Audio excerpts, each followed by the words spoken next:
Ada kabar besar nih buat Anda semua, para pelaku usaha di Indonesia. Aturan main soal perizinan bisnis baru saja dirombak total. Hari ini kita akan kupas tuntas peraturan pemerintah baru yang wajib banget Anda pahami. Oke, kita langsung bedah aja ya. Jadi, pertanggal 5 Juni 2025, pemerintah resmi memberlakukan peraturan pemerintah nomor 28 yang sekaligus menggantikan aturan lama. Nah, ini bukan sekedar update biasa loh. Ini adalah sebuah perombakan mendasar yang tujuannya jelas mengatasi masalah terbesar yang selama ini dihadapi para pengusaha. Jadi, pertanyaan pertamanya, kenapa sih harus diubah? Gini, regulasi yang sebelumnya itu memang bagus, berhasil menyederhanakan banyak hal, tapi ada satu efek sampingnya. Aturan itu secara nggak sengaja menciptakan semacam ruang abu-abu yang bikin pengusaha selalu bertanya-tanya dan menunggu satu hal yang paling krusial, kepastian. Coba dibayangin situasinya. Anda sudah mulai proses perizinan, udah keluar waktu, udah keluar biaya, tapi Anda nggak pernah benar-benar tahu kapan izin itu bakal keluar. Atau yang lebih bikin was-was, Anda nggak yakin apakah persetujuan yang Anda pegang itu sudah final atau masih ada syarat-syarat lain. Nah, ketidakpastian inilah yang jadi hantu buat para investor dan pengusaha. Nah, inilah alasan utama kenapa PP 28 ini hadir. Tujuannya itu lugas dan jelas banget. Memberikan kepastian hukum yang konkret dan untuk pertama kalinya memberikan jaminan batas waktu layanan yang mengikat atau yang biasa kita sebut SLE. Lantas, gimana caranya PP 28 ini memberikan kepastian yang dijanjikan itu? Well, ada dua solusi utama yang benar-benar jadi game changer buat para pelaku usaha. Solusi yang pertama, dan menurut saya paling fundamental, adalah kepastian yang diberikan sejak dari awal banget. Fokusnya ada di persyaratan dasar, terutama soal persetujuan lokasi atau KKPR yang kini dirombak total. Gampangnya gini, dulu di aturan yang lama Anda bisa dapat persetujuan lokasi yang sifatnya masih berbasis komitmen. Artinya, ya masih ada PR atau syarat yang harus dipenuhi nanti.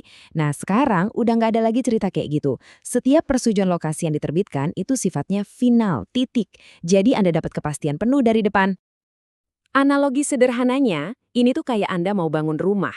Sekarang, Anda harus dapat denah yang sudah disetujui 100% dulu, baru boleh gali fondasi.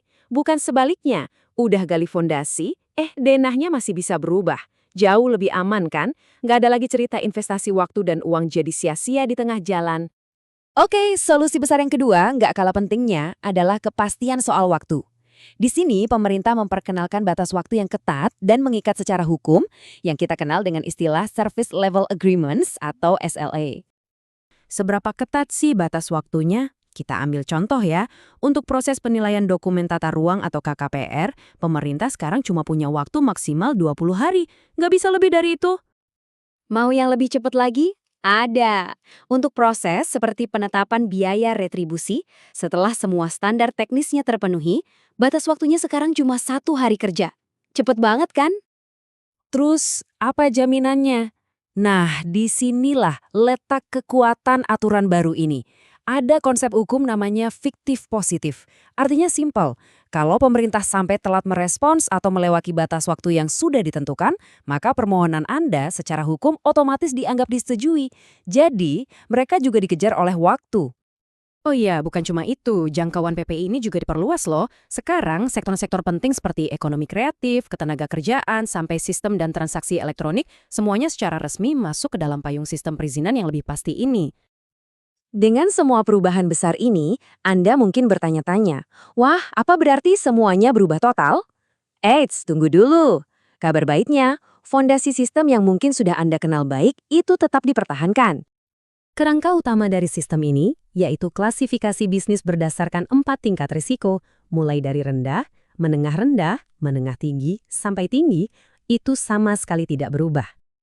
Intinya, jenis izin yang Anda butuhkan berdasarkan tingkat resiko bisnis Anda di sistem online single submission atau OSS itu tetap sama. Ini penting karena memberikan stabilitas dan rasa familiar bagi semua pelaku usaha, jadi nggak perlu belajar dari nol lagi. Oke, sekarang kita sampai ke bagian yang paling penting. Setelah memahami apa saja yang berubah dan apa yang tetap, pertanyaannya adalah, apa langkah konkret yang perlu Anda lakukan sekarang juga? Ada 2 langkah kunci yang harus segera Anda ambil. Pertama, coba deh tinjau lagi perizinan yang sudah Anda miliki. Walaupun izin itu tetap berlaku, siapa tahu di aturan baru ini ada ketentuan yang ternyata lebih menguntungkan buat Anda. Dan yang kedua, ini yang paling penting dan sifatnya wajib. Semua pelaku usaha harus melakukan pembaruan data hak akses di sistem OSS. Ini cuma sekali, tapi harus dilakukan. Jangan lupa juga untuk mencatat lini masa ini ya. Sejak aturan ini berlaku, tanggal 5 Juni 2025, ada periode transisi selama 4 bulan bagi pemerintah untuk menyesuaikan semua sistemnya. Tapi tenang, selama masa transisi itu, izin usaha yang sudah Anda kantongi tetap berlaku dan aman. Dan itulah kupasan mendalam kita tentang PP 28 tahun 2025. Semua perubahan ini pada akhirnya membawa kita pada sebuah pertanyaan besar untuk direnungkan. Apakah kepastian yang lebih besar ini akan benar-benar menjadi katalis yang mempercepat laju investasi dan pertumbuhan ekonomi di Indonesia?